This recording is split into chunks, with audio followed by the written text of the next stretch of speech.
Indore crime branch की team ने 2 गांजा तस्करों को गिरफ्तार किया। दोनों तस्कर इंदौर में गांजा सप्लाई करने के लिए पहुंचे थे, जहां क्राइम ब्रांच ने सूचना के आधार पर घेराबंदी कर दोनों आरोपियों को गिरफ्तार कर लिया। क्राइम ब्रांच के अनुसार पकड़े गए आरोपियों के नाम मुकेश डाबर और अंबाराम हैं और दोनों बदनावर धार के निवासी हैं।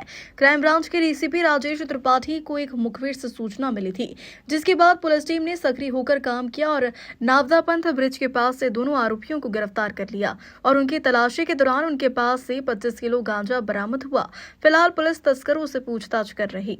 ये जैसा कि आपको मालूम है, कमिश्नर सर लगातार ड्रग्स के मामले में युद्ध स्तर पर कार्रवाई करने का निर्देश देते हैं और उसी कड़ी में एक बार पुनः क्राइम ब्रांच की टीम एसीपी पूनम यादव के नेतृत्व में एक बार पुनः एक अच्छी कार्रवाई की है और इसमें मुकेश डामर 38 साल का एक युवक है बदनावर का और एक अंबाराम खराड़े है 37 साल का बदनावर का। ये दोनों आरोपियों के बारे में जानकारी मिली कि ये बदनावर में से गांजा ला करके यहाँ पर बेच रहे हैं और इस सूचना को जब डेवलप किया गया तो मालूम पड़ा कि ये मोटरसाइकिल पर गांजा लेके आ रहे हैं और इनका जो है करीब 24 किलो 500 ग्राम गांजा मिला। जब हमने इनकी तलाशी ली तो 24 किलो 500 ग्राम गांजा था।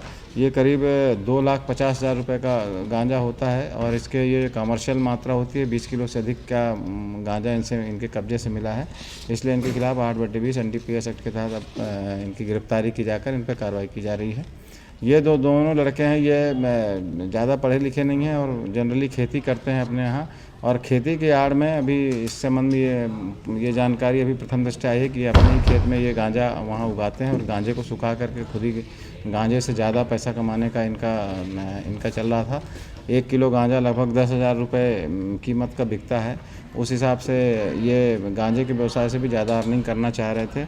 अभी इस संबंध में और विस्तृत जानकारी हम पूछताछ करके ले रहे हैं। इनका पुलिस रिमांड लिया गया है और आगे पूछताछ की जाकर इनके और ये कहाँ बेचते थे इनका पूरा नेटवर्क ओपन करने की कोशिश की जा रही है। कितने टाइम से सर गांजे की खेती कर रहे थे? ये अभी करीबन अभी तो प्रथम दृष्टया ये पता चल रहा है कि पिछले 1 साल से ये इस पर इन्वॉल्व थे और कई बार यहाँ पर आए, इसीलिए मुखबिरों ने जब सूचना दी कि गांजे की लगातार सप्लाई अपने इंदौर क्षेत्र में धार की तरफ से आ रहा है। अभी आपको पता होगा कुछ दिन पहले धार से हम लोगों ने एक MD वाले की भी काफ़ी बड़ी गैंग पकड़ी है, जिसमें काफ़ी लोग शामिल हैं और जो आरोपी पकड़ा गया था मोहसिन खान, वो MD उसने धार से बरामद करवाई थी और अब ये दूसरी पकड़ जो हुई है वो भी धार जिले के बदनावर क्षेत्र से हुई है, जहाँ गांजा की खेती की जाकर और गांजा सप्लाई करने की इंदौर में कोशिश की जा रही थी।